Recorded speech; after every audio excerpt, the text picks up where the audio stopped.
Hi, everyone, and welcome to the second episode of EdTech Talks, where my today's guest is Dr. Prasad Ram, CEO of Gooru.org. For friends and business partners, just Pram. Is that correct? That's right. Correct. Perfect. Pram, let me give you a few words of introduction to yourself.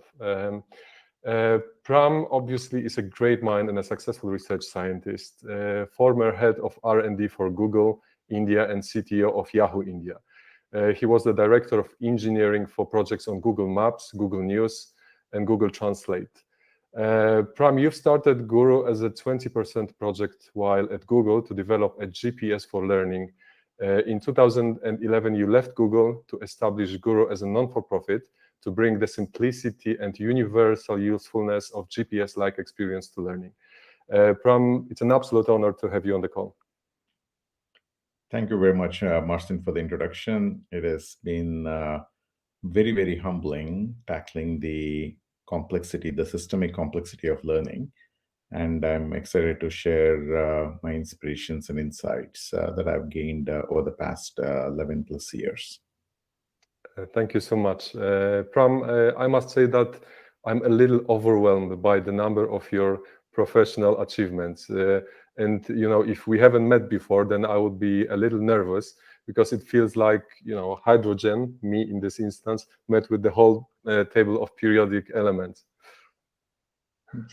Yeah, uh, learning is extremely complex. And, as everybody knows, how a human brain processes uh, inputs and assimilates all of that to create learning is an extremely complex problem.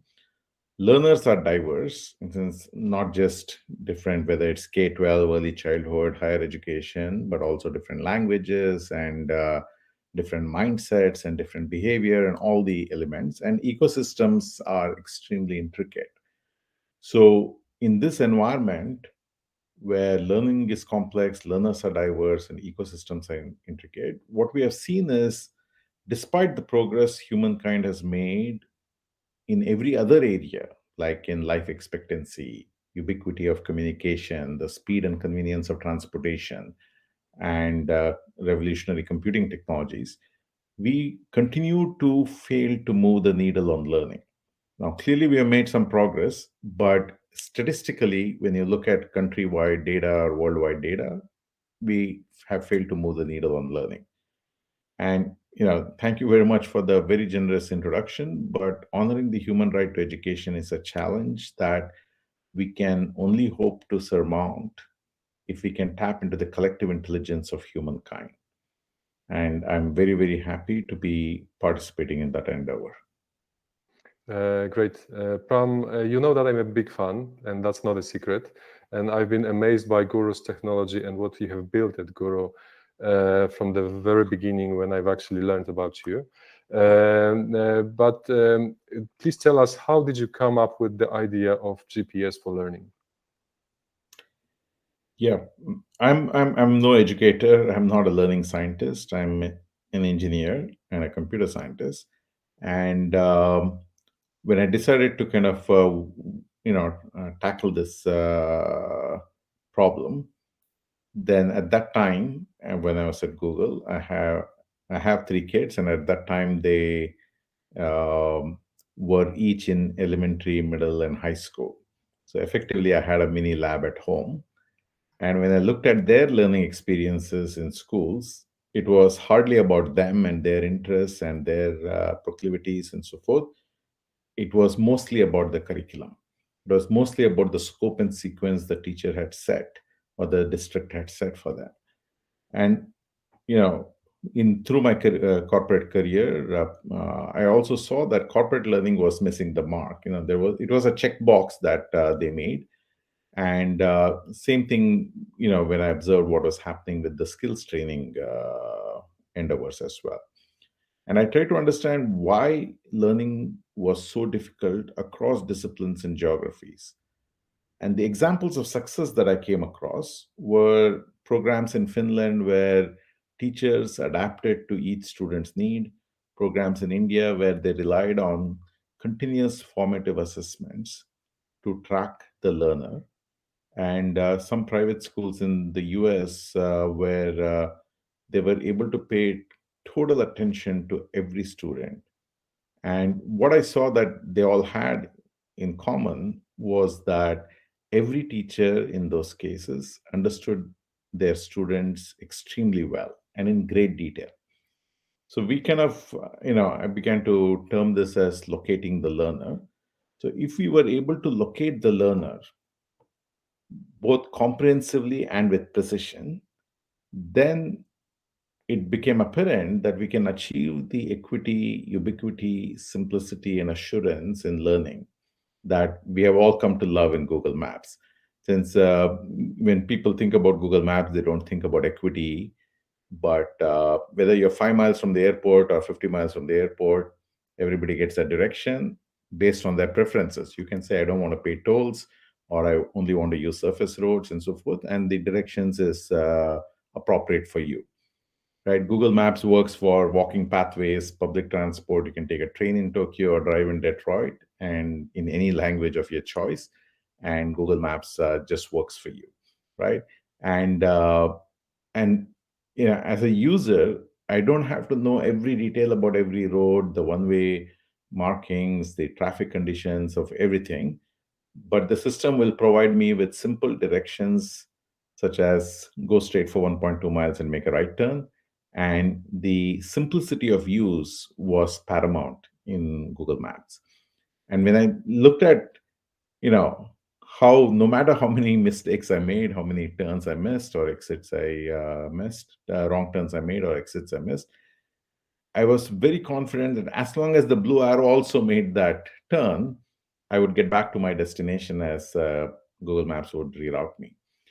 So when you put it all together, then you begin to see that a complete understanding of the learner can enable us to provide them with adaptive pathways that gets them to their learning destination every time. And this is, was evident to me that we need a Google Maps for learning. And that's kind of how the idea of a GPS for learning was born. Excellent. And if you would, if you could please describe what, according to you, makes Guru's technology unique. Yeah. So your question is specifically about Guru's technology is unique and not what makes Guru unique. So I'll kind of keep my focus on the technology and But it try and would be super relevant to hear about Guru as well. okay. So I'll address that. And at its core, when you think about, let's kind of first understand why does Google Maps work first, right? So you pull up your phone, it says, I know where you are. So it gives you, assigns a latitude and longitude for you. Now, if there's a road, a Starbucks, a gas station, an accident, a toll booth, traffic, everything has a lat long. And then now, since everything is in this lat long space, it is able to kind of provide an algebra that computes the routes and reroutes. Now, you contrast this with learning. The five key elements to personalized learning is one is there's a learning space of competencies that people generally represent through some kind of taxonomy tree. Then there is the learner that is generally represented through some kind of a profile, learner profile. It's an attribute value pair. Then there are learning destinations, which are like what courses you need to take, Algebra 1 or cybersecurity or something like that. And that's generally represented in the form of a course, right? Then there are learning content, which could be highly varied from games to videos to PDF documents to and assessments, which could also be highly varied. Now, what you see is there is no consistent model for representing all the key elements of what it takes to personalize learning. So what Guru did was to come up with a single model that we mathematically call as a polyline, which is, can we show, for let's take the example of a learner. How do we represent a learner is what is the highest proficiency the learner has across all the domains of learning or across all the topics of learning, right? Now, the visual image of that is like a skyline. and mathematically it's called a polyline. So we use the notion, like if we give us a learning activity, then we say, hey, what is this set of competencies that does this learning activity facilitate a learning, right? So that is also represented as a polyline. So every item, every of those five key elements that I mentioned is represented as a polyline. So then we have developed a polyline algebra that uses AI to compute the optimal and adaptive pathways for every learner. Now, this is done at a level where we can apply it for early childhood education or K-12 or higher education, skills training, and professional learning. And this is kind of whether the student is trying to learn about core subjects or do social emotional learning, or whether people are trying to acquire hard skills or soft skills. All of these can be now this polyline representation of the five key elements of the learning space, the learner, learning destination, learning content, and assessment. And the polyline algebra supports all of this universally. And this is kind of absolutely the most unique aspect of it, because everyone else talks about personalized learning. What we have seen is they don't understand the person, right? And if you cannot understand the person comprehensively and with precision, then you cannot personalize learning. You simply don't have the knowledge of who the person is. So as a technology, this is at the very heart what is unique and makes it all happen. Now, why is Guru unique? Is we not only build the technology and the associated products and very very engaging user experiences and all of that stuff, but we also created a collaborative where we said, hey, like I mentioned earlier on, our objective is to enable a thriving ecosystem. We want to tap into the collective intelligence of humankind, or so that we can kind of reach every learner in every circumstance, right? So we established a collaborative where we are today have learners across, though we started at US K-12, but also learners in K-12 in South Africa, Tanzania, India. We do a lot of skills training, from forklift operators to electricians to eye care nurses, and we soft skills and social emotional learning in the context of K-12. We also do professional learning. And again, it's the collaborative that does that. Guru builds the technology and the products and works with the collaborative so that they can thrive in their businesses, but incorporate our technology so that the learner benefits at the end. And this is kind of what makes Guru's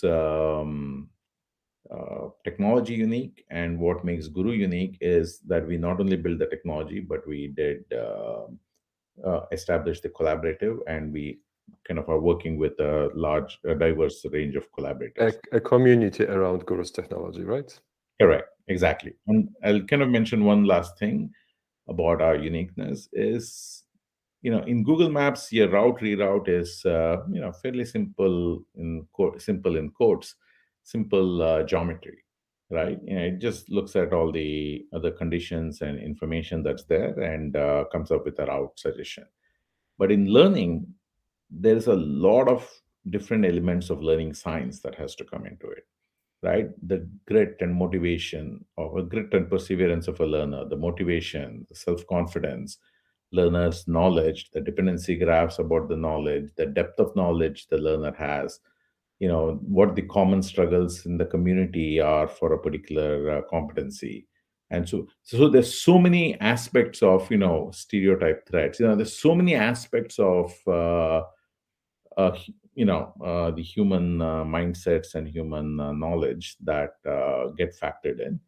That one of the things that Guru has done is to kind of integrate research and practice so that we are able to kind of help the researchers validate their innovation using the Guru system and the consented anonymized data from some of the participants in the system, and incorporate the research into the system so that the route and reroute logic is not purely based on the mathematics, but also incorporates principles of learning.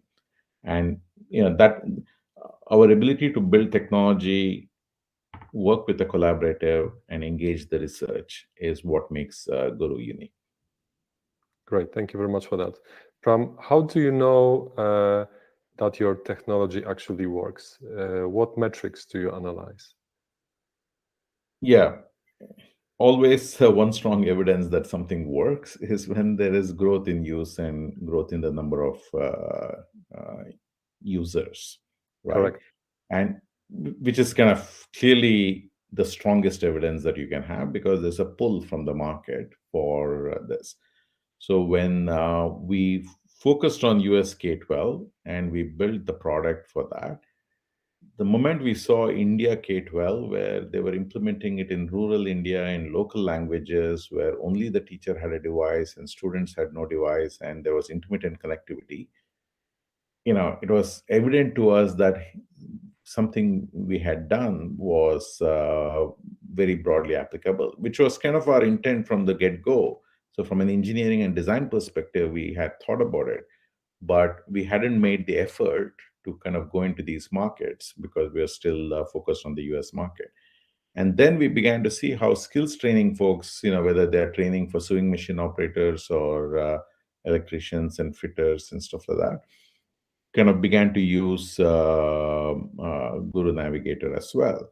And they brought in their content, they created their competency model, and with the automotive workers trying to do soft skills training, kind of they did all the competency frameworks and content and brought in their cohorts and used it with them.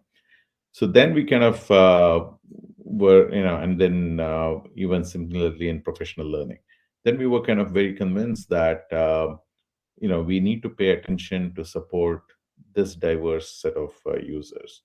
And that's kind of when we knew that what we had done was actually working. But actually, if you kind of take a step back and see, when you get to, let's say you're driving to the airport, and Google Maps, quote unquote, gets you to the airport, right? Now let's see, what does that even mean, that Google Maps gets you through the airport? You buy a car, you fill gasoline, you do the driving, somebody else builds the road, somebody else builds gas stations and Starbucks along the way, right? So what Google Maps actually does is provides a data backbone so that there is transparency of information, and it's using that in transparency of data, and it's using that data to kind of provide you with navigation. Get one person from point A to point B. Correct.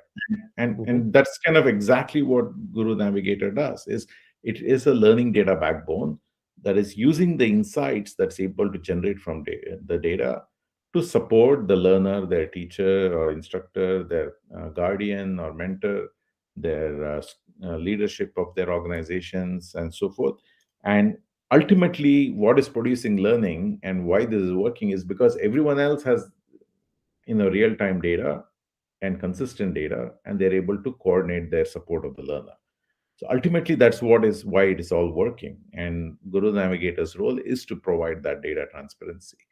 But of course, in more colloquial terms, we kind of say, hey, whether Guru Navigator is working or not, ultimately the student is learning because of themselves, and the stakeholders that support them.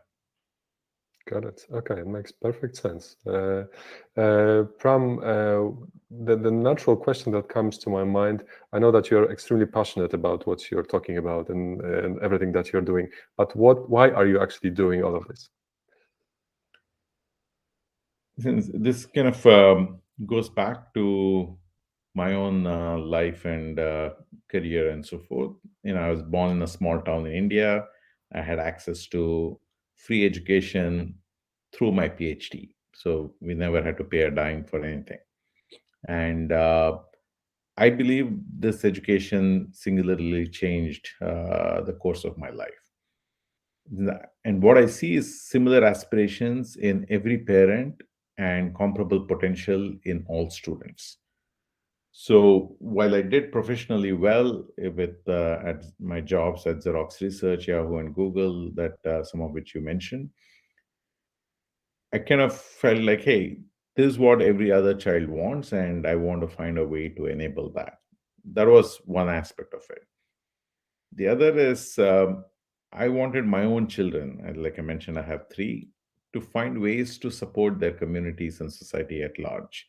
Right? I kind of yes, they will be successful professionally and in personal lives, but I wanted them to also find ways to support the communities and societies at large. And I thought the best way to teach them that would be to provide an example of by doing it myself. And so these are very my personal motivations for why I want to do this. But if you think about the problem of learning and how the human brain learns, how do we tackle the complexity in an ecosystem and all of those elements, then to me the challenge of addressing the science and underlying making this learning happen is one of the most fascinating problems that I can dedicate my own efforts into. Then the when I look at the impact it has of eliminating inequality in society by enabling learning for everybody, the this potential for social change is extremely attractive in this particular case for tackling the tackling learning overall. And then the scale, the fact that you can actually reach every learner worldwide, because everybody is a lifelong learner, and you reach everybody worldwide. The scale is as massive as it can get. So these aspects of science, society, and scale have been the three things that uh, kind of have been attractive to me. Is I kind of want to do something that is scientifically challenging, kind of do something that has meaning in terms of for the society at large. And as an engineer, I kind of want to do things that have potential for huge scale. So it's the convergence of all of these things, both my personal stuff as well as my professional interest in science, society, and scale, that kind of encourages me to do all of these things. Great. And I believe this is one of the reasons why EdTech attracts so many people, because it's the industry that actually ticks all those boxes that you've mentioned, right? And That's it. these are the most kind of most important motivational factors for many people. Pram, you've mentioned some of those elements already in terms of building the community and this collective around Guru's technology as a data backbone. But if you could just elaborate a little bit more on what's the secret sauce of scaling an EdTech to reach 7.5 million learners. Let me repeat that. Guru currently serves 7.5 million learners. This is not something that happens overnight and sounds like a dream come true for many VC-backed businesses. And interesting thing is that Guru is obviously non-for-profit, correct? That's right. So Guru is a non-profit research and technology organization in education. And the reason we have reached 7.5 million learners, and we are accelerating from that point forward, is because Guru's approach was designed for scale. And as we previously discussed, the idea of first creating the learning technology that is ubiquitous, that allows you to learn anything at any time, right? Whether you're a young student in a school setting, or you're a professional in a work environment, whether you're in the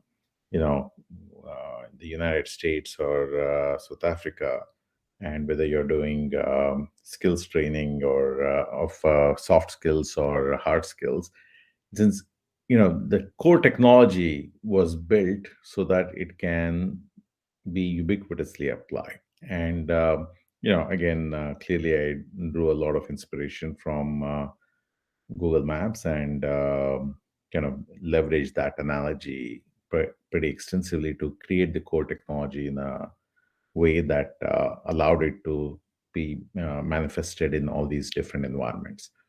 And then, like I mentioned, it's about tapping into the collective intelligence of the humankind. And as the African proverb that I first read at Gates Foundation says, if you want to go fast, go alone, but if you want to go far, go together. That's something that we really took to heart, and we said, we really want to go far. And learning is such a challenging field. We cannot do it. It's not one company's within the realm of one company to figure it all out. Just the range of learners that there are, the type of content that you need to provide, the type of interventions. How do you support English language learners, students with special needs? Students who are traditionally underserved and from low socioeconomic backgrounds and so forth, and in very, very diverse technology setting. Sometimes the teacher has a smartphone with the intermittent connectivity in the class. Sometimes the students' parents have phones at home, but a student doesn't have a device in the classroom. Sometimes the school has a computer lab, right? So the way you can tackle all of these is to actually engage everybody into enroll everybody into the mission, right? So this kind of the biggest insight that we had is, if we are able to do that and build them a core technology that works in all of their environments, then we can, it doesn't matter whether you're learning in Afrikaans or Hindi or English, and learning based on California standards, or Maharashtra state standards in Marathi kind of stuff, right? So nothing matters, because the core technology is actually an algebra that works across all these different environments. And all the other people who understand each of those local environments, they are participating, they're enrolled into the same mission, and they're participating, whether they're a for-profit company or a government agency or a non-profit, that doesn't matter. And they work with us so that they can take this to every corner of the world. And like I mentioned, and I cannot emphasize this enough, the learning outcomes will only happen when people are able to practice the science of learning or the principles of learning. And today, the gap between researchers and practitioners is pretty large, particularly because of the complexity of learning. You don't know how to translate research into practice. And what we have done is to kind of provide the environment where new innovations from researchers can be developed as content or curriculum, can be developed as tools for classroom use or individual learner use, or developed as algorithms, and these can be plugged in so that the practitioners on the system, the millions of users, can benefit from that. And that's kind of the secret in my mind to, when I say we are designed for scale, this kind of what we thought about. And we said, hey, how do we achieve ubiquitous learning, tap into the collective intelligence, and integrate research with practice? And then scale is a manifestation of this design. Pram, great. You probably answered that indirectly through all those motivational aspects, but I think I have to ask you this. Have you ever considered a VC route for Gooru? A direct answer to your question is no. And I'll just elaborate why no, right? Since a VC route versus a non-profit route is not a financing problem. It is, what is the identity? What is the purpose? It's an identity and purpose issue, right? If your identity is, hey, we want to have a societal transformation, don't get me wrong. I know Google and Facebook, through all of their for-profit work, have had huge social impacts, right? But that's different from what is the purpose of this organization. Like for us, the uh, emphasis is to reach every learner everywhere in the world throughout their lives, right? So, given our strong social biases, so equity is a big thing, diversity, inclusion, all of these are very, very important for us. Given all of these things, so kind of going and tackling learning in environments where people don't have appropriate technology is very important. It's a priority. It's not like it will happen, whenever they get technology, we'll support them, but until then, tough luck, kind of stuff, right? So that is the first distinction between the decision to be a non-profit or a for-profit or a business is, do you want to serve the society, or do you want to serve investors? And in the process, the society will also benefit in some cases, but the primary focus is to multiply the investment. And which I'm saying, there's nothing wrong about either of these. It's just a choice that you have to make about the identity and purpose of the organization. And for Guru, it was very clear. We For us, the identity and purpose was really around honoring the human right to education, and that obviously meant that we had to be a non-profit. So the VC route was never a consideration. But I the other kind of the tone I read into your question is, so what are the challenges if you're doing it as a non-profit, Obviously, that's a natural question. right? And and particularly because we are a non-profit that is not implementing programs. We are not actually kind of feeding the poor, or kind of teaching the underserved kids, or we are not running programs. We are actually building technology, which is kind of in the realm of for profits generally, right? So this presents a lot of challenges for us, because in a typical for-profit setting, there is, you raise funding, you generate revenues, and you kind of scale your business that way. And that kind of provides a return on investment for the people who invested in you. But in the context of Guru, we have this same set of things, because we too have to raise funding, we too have to generate revenues, and we also have to become sustainable. But it's not as clear about why the funder wants to fund this, because the funder is saying, hey, what is the program, which child are you impacting, which teacher are you training, with how many schools are you working with? And we say, hey, all of that is done by the collaborator, by our partners, by our collaborators. Guru itself does not actually go and support any student. Then this kind of slightly at odds with how funders in the philanthropic space have previously thought about.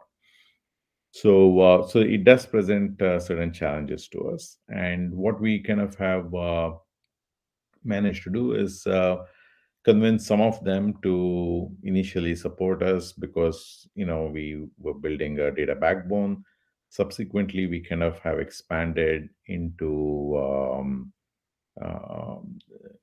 securing research awards, partnering with research scientists, so that, because the whole funding for researchers is reasonably streamlined, and because we provide a significant value to the researchers, we are able to participate in some of the research awards.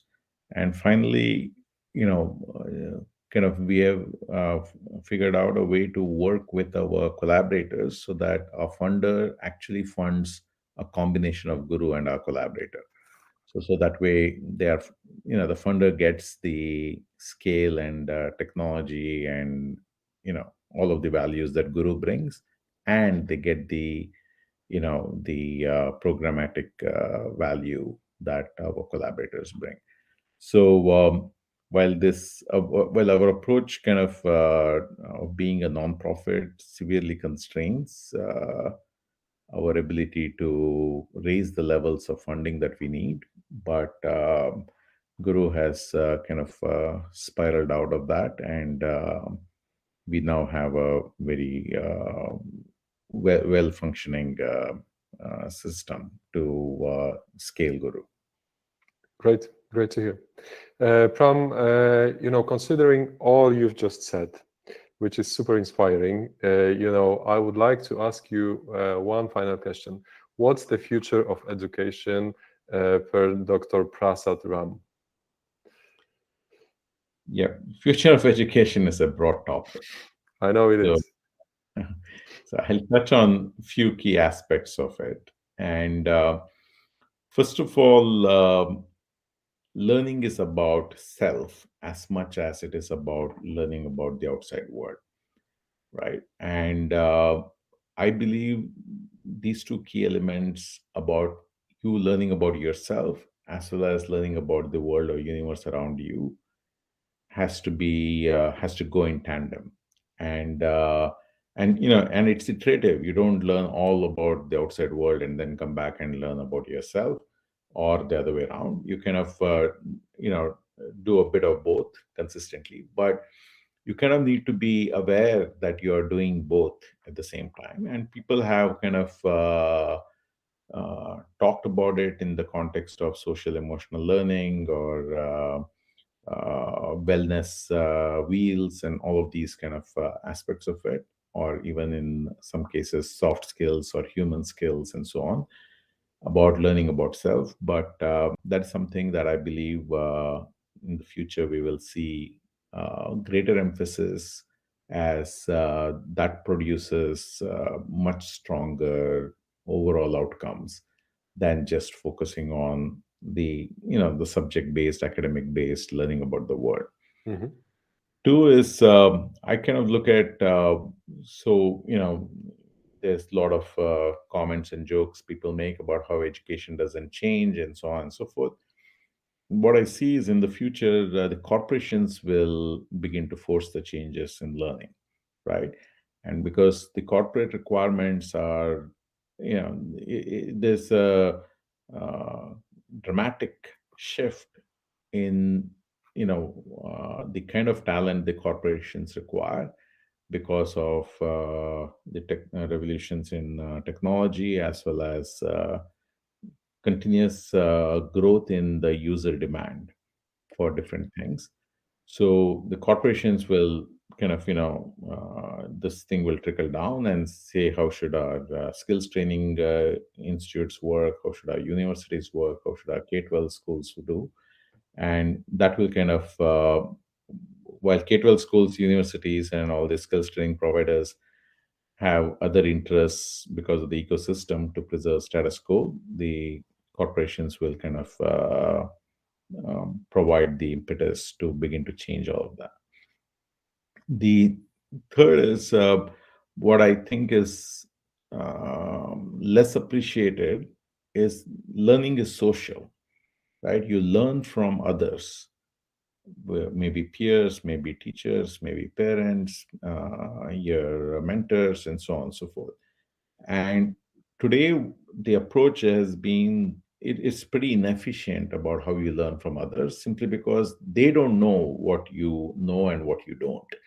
They don't have any support from any system to provide you with the right amount of learning. Even when, say, my children came to me with a problem, it takes a lot of effort upfront to understand the context, what has happened in school, what do you currently know, where are your misunderstanding, and now let me kind of come and help you here. Now, as a parent, of course, people would do it, but it's not efficient for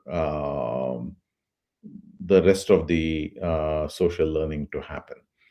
And this is something that I believe will also change in the future, as clearly we have real time data backbones, and real time data backbones providing real time insights and actionable insights, as well as better communities and networks of communities interacting.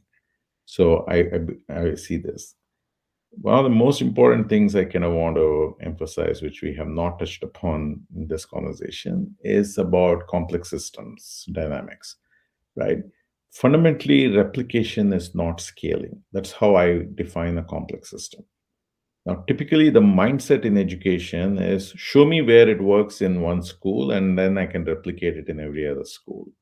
And that's kind of how, everybody generally wants to see. They think of scaling as I can make what works in one place work everywhere else. And if you have two kids, or if you have interacted with two of your nephews or nieces, then what you will see is that what works for one doesn't work for the other in your own family, where every other variable is reasonably constant, like same socioeconomic, same home environment, same parents, and so on and so forth.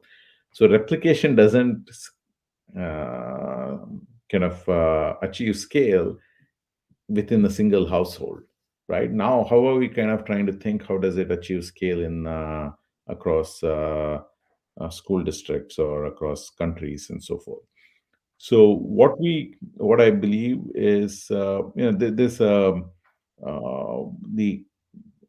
future of education will be to recognize that learning or education is a complex system, and complex system have many characteristics, whether it's non-linearity, emergence, and so forth. We won't go into that now, but kind of fundamentally, you have to allow the solution to manifest in the local environment. And part of Guru's approach with working with the collaborative who kind of work in local environments is that they will make it work within that environment for that small cohort that they have, but collectively we will reach everybody. And that's one of the bigger changes in education, or the future of education, that I see, is the recognition that it's a complex system, and complex systems have to be tackled not as complicated systems. Complicated systems, replication is scaling, but in complex systems, it's not. And the last thing I'll mention is the role AI will play in the future of education. Is all of us kind of have come to experience AI in other parts of our life, and which is kind of in a very limited way, it's still inspiring. The fact that it can pull up all your photos about a particular event or topic, the fact that it can make good recommendations of videos to watch, all of these things are fantastic experiences. But when we begin to understand a full learner, where all the learning activities about the learner is can be aggregated to understand the full learner, both comprehensively as well as with precision, the opportunity to kind of leverage all of the AI tools so that we can both dynamically keep improving our understanding of the learner, as well as kind of make the right recommendations of the learning pathways, it becomes extremely attractive. And I believe that is going to contribute to one of the biggest changes in education, is how it is now able to engage parents, how it's able to engage teachers, and how it's able to engage the learners directly to kind of accelerate all of their learnings and outcomes. Mhm. Pram, it has been absolutely inspiring, and it has been an absolute honor to have you on the call. I believe you've left many people wanting to learn more about you. So if any of you would like to learn more about Guru's technology, please visit guru.org, or feel free to follow Pram directly, either on LinkedIn or through his personal site at prasadram.com. Sorry, prasadram.com. That's the correct address. Pram, thank you so much. I was super pleased to have you on the call, and until the next time. Thank you very much, Marcin. Speak soon. Bye-bye. Bye-bye.